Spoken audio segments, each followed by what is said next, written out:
अब हम बात कर रहे थे अबाउट क्लिनिकल फाइंडिंग्स, जिसमें हमने स्टेफिलोकोकस ऑरिस के पायोजेनिक डिजीज़ को डिस्कस करना था। ठीक है, उसमें मैंने आपको बताया था कि स्किन और जो सॉफ्ट टिश्यू के इन्फेक्शंस है ना, जो स्टेफिलोकोकस कर रहा था उसका मैंने एक निमोनिक बनाया था 2FCPC क्लैब एंड हिना। अब एफ से क्या बनता है, एक एफ से बनता है फॉलिकुलाइटिस, देन एफ से बनता है फेरंकल्स, फॉलिकुलाइटिस एंड फेरंकल्स। ठीक है, ये याद रखना है आपने, फॉलिकुलाइटिस फेरंकल्स। देन सी से आपके पास बनता है कंजक्टिवाइटिस, और लास्ट सी से आपके पास बनता है कार्बंकल्स। सी से कंजक्टिवाइटिस भी बन रहा है, सी से कार्बेंकल्स भी बन रहा है, पी से आपके पास बनता है पैरोनिकिया। ठीक है, पी से बन रहा है पैरोनिकिया, तो F C P C done हो गया। फिर आपके पास आता है क्लैब, सी से cellulitis, L for lymphangitis, E से eyelid infections and B for breast infection से आपके पास ब्रेस्ट इन्फेक्शन का नाम था मेस्टाइटिस। ठीक है, यही कहते हैं ना, तो ये हो जाएगा। अब ये दोनों टेस्ट देखो रही थी, हिना दे रही थी, तो A for abscess, N for necrotising fasciitis, I for impetigo and H for hidradenitis suppurativa. ठीक है, क्वाइट डिफिकल्ट नेम। तो ये सारे के सारे हो गए आपके पास soft tissue infection. Soft tissue infection के लिए आपके पास क्या निमोनिक था, 2FCPC क्लैब हिना।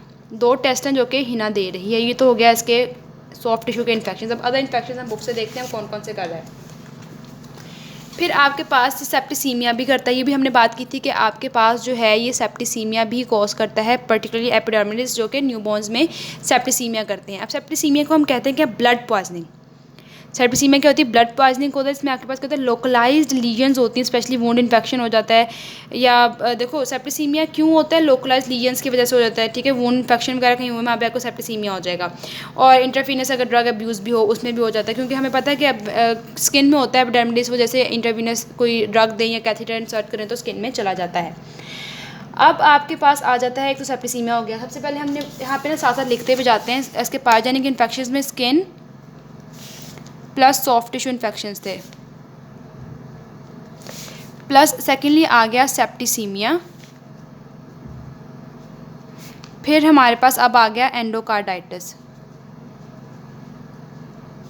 ठीक है, एंडोकार्डाइटिस के बारे में अगर हम बताएं तो प्रोस्थेटिक हार्ट वाल्व्स पे होता है मोस्टली। ठीक है, राइट साइडेड एंडोकार्डाइटिस। जो एंडोकार्डाइटिस होना है ना, जो ट्राइकेस्पिड वाल्व होगा जो राइट साइड पे, अगर वो वाला वाल्व अगर प्रोस्थेटिक है तो मोस्ट कॉमनली उस वाल्व पे होता है। ठीक है, वो भी इंट्रावेनस ड्रग्स की ही बात हो रही है, इंट्रावेनस ड्रग्स वाले करते हैं। अब यहाँ पे वो कह रहे हैं कि जो प्रोस्थेटिक वाल्व एंडोकार्डाइटिस है ना, मतलब जो प्रोस्थेटिक वाल्व पे जो पायोजेनिक इन्फेक्शन है, हमें ये मैंने पहले भी आपको बता चुका है ये क्यों होता है, एस एपिडर्मिडिस की वजह से ही मोस्टली होता है। हमने ये 3 इन्फेक्शन कर लिए। अब हम बात नेक्स्ट आ गया हमारे पास ओस्टियोमाइलाइटिस एंड सेप्टिक आर्थराइटिस। हमने यहाँ पे लिख देते हैं स्किन और सॉफ्ट टिश्यू इन्फेक्शन होते हैं, सेप्टिसीमिया होता है, एंडोकार्डाइटिस हुआ था। नाउ हमें ओस्टियोमाइलाइटिस वाला फीचर भी मिल जाएगा, प्लस सेप्टिक आर्थराइटिस। अब ओस्टोमाइलाइटिस सेप्टिक आर्थराइटिस भी आपके पास हेमाटोजेनस स्प्रेड, मतलब यही है कि ये चीज़ें क्यों हो रही हैं, क्योंकि आपके ब्लड स्ट्रीम में स्प्रेड हो जाएगा ये, और आपके पास डिस्टेंट साइड पे जाके वूंड साइड पे कहीं पे जाके आपके इन्फेक्शन कर देगा। ठीक है, अब इसमें आपके पास है कि जैसे हमने एंडोकार्डाइटिस के बारे में बात की, एपिडर्मिडिस है ना एंडोकार्डाइटिस में, अब ओस्टियोमाइलाइटिस और आर्थराइटिस में आपके पास एस ओरस मोस्टली इन्वॉल्व होता है, मतलब जॉइंट्स में। देन आपके पास आ जाता है पोस्ट सर्जिकल वूंड इन्फेक्शंस। ठीक है, जहाँ पे आपके पास जैसे एस ओरस से मोस्टली कर रहा होता है आपके पास, जैसे कार्डियक पेसमेकर जब हम इंस्टॉल करते हैं उसमें अगर कोई इन्फेक्शन हो गया है, वो सारी चीज़ें। तो पोस्ट सर्जिकल जो वूंड इन्फेक्शंस होते हैं वो भी ये कर रहे होते हैं। ये मोस्टली कौन कर रहा है, Orius and epidermidis, post surgical wound infection. फिर आपके पास 6th पॉइंट आ जाता है नमूनिया। अब नमूनिया आपके पास वो भी सारे पोस्ट ऑपरेटिव पेशेंट्स में नमूनिया होता है, या जिनमें कोई वायरल रेस्पिरेटरी कोई इन्फेक्शन हुआ उसमें होता है, स्पेशली आपके पास इन्फ्लुएंजा करता है। अब आपके पास जो स्टेफिलोकोकस नमूनिया है ना, अब ये भर जाता है, एम्पाइमा कर देता है, या लंग एब्सेस भी बन जाती है। ये पोस्ट ऑपरेटिव पेशेंट्स हैं या जिनमें कोई वायरल रेस्पिरेटरी इन्फेक्शन पहले हो गया है, उनमें आपके पास लंग इन्फेक्शन में एम्पाइमा और ये एब्सेस बना देता है। तो आपके पास 6ठा पॉइंट आ जाता है यहाँ पे नमूनिया। अब 7th पॉइंट आपके पास आएगा कंजक्टिवाइटिस। मैं फिर रिपीट कर देती हूँ, सारे के सारे पायोजेनिक इन्फेक्शंस है ऑफ एस ओरियस। अब आपके पास जो कंजक्टिवाइटिस थी ना, उसमें नॉर्मली यूनिलैटरल आई जो होती है ना, उसमें बर्निंग होती है, उसका जो कंजक्टाइवा है वो उसकी हाइपरीमिया हो जाती है, पर्लेंट डिस्चार्ज होगा। क्या होगा, मोस्टली एक आंख इफेक्ट हो रही है, उसमें आपके पास बर्निंग से पेन होगी आपको, फिर कंजक्टाइवा की हाइपरीमिया स्टार्ट हो जाएगी, वहाँ से डिस्चार्ज स्टार्ट हो जाएगा। ठीक है, और आपके पास ये क्यों होता है मोस्टली, ये तो स्टेफिलोकोकस, उसके अलावा जो गोनोकॉक्सल नॉन गोनोकॉक्सल आपके पास जो कंजक्टिवाइटिस होते हैं ना, वो इन्फेंट्स में तब होते हैं जब वो ड्यूरिंग बर्थ कैनाल से उनकी डिलीवरी हो रही है, उस टाइम अगर मदर इन्फेक्टेड है, अगर क्लैमिडिया ट्रैकोमैटिस जो बैक्टीरिया वगैरह होता है अगर उससे इन्फेक्टेड है वो बेबी में ट्रांसमिट होगा तो बेबी के आई में इन्फेक्शन हो सकते हैं, और स्टेफिलोकोकस के तो ज़ाहिर आफ्टर बर्थ हो रहे हैं। फिर आखिरी आपके पास उसकी क्लासिक लीजन जो मैंने आपको शुरू में एक बताई थी वो क्या थी, एब्सेस थी।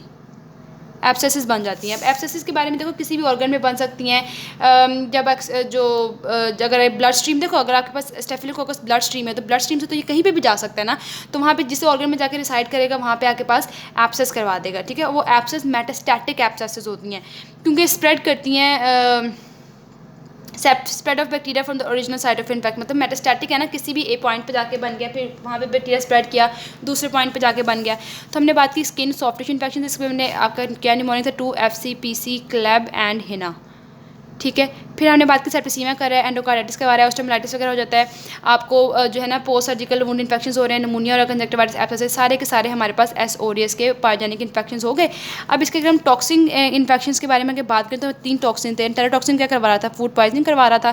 फिर आपके पास जो दूसरा था टॉक्सिक शॉक सिंड्रोम क्या करवा रहा था, टॉक्सिक शॉक करवा रहा था। आपके पास जो तीसरा एक्सफोलिएटेंट था वो क्या करवा रहा था, स्कैल्डेड स्किन सिंड्रोम। तो ये इसके आपके पास टॉक्सिन रिलेटेड डिजीजेज हैं जो कि आपके पास स्टेफिलोकोकस करवाता है। यहाँ पे सिंपली वही लिखा हुआ है, फूड पॉइजनिंग को गैस्ट्रोएंटेराइटिस भी कहते हैं, टेराटॉक्सिन की वजह से हो रही होती है। और आपके पास वॉमिटिंग इसमें मोस्ट कॉमन होती है। फिर आपके पास जो टॉक्सिक शॉक सिंड्रोम है उसमें पेशेंट कैसे प्रेजेंट करेगा, उसका बुखार होगा, उसका BP कम होगा, ठीक है, और उसकी बॉडी पे ना सन बर्न टाइप आपको रैश मिलेगा कि जैसे जला हुआ है, मैक्यूलर रैश मिलता है आपके पास, ठीक है।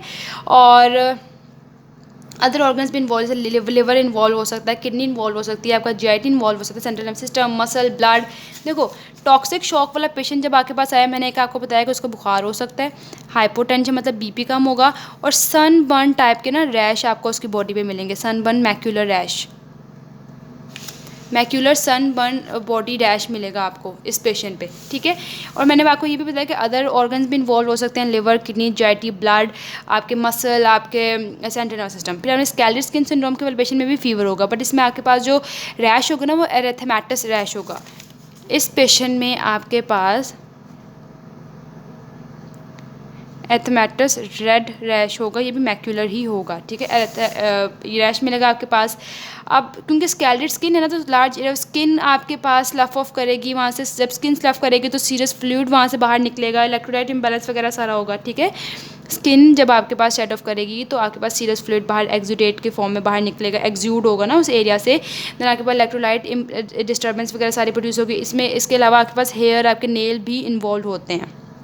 स्कैल्डेड स्किन मोस्टली यंग बच्चों में होता है, ये बात बतानी है आपने।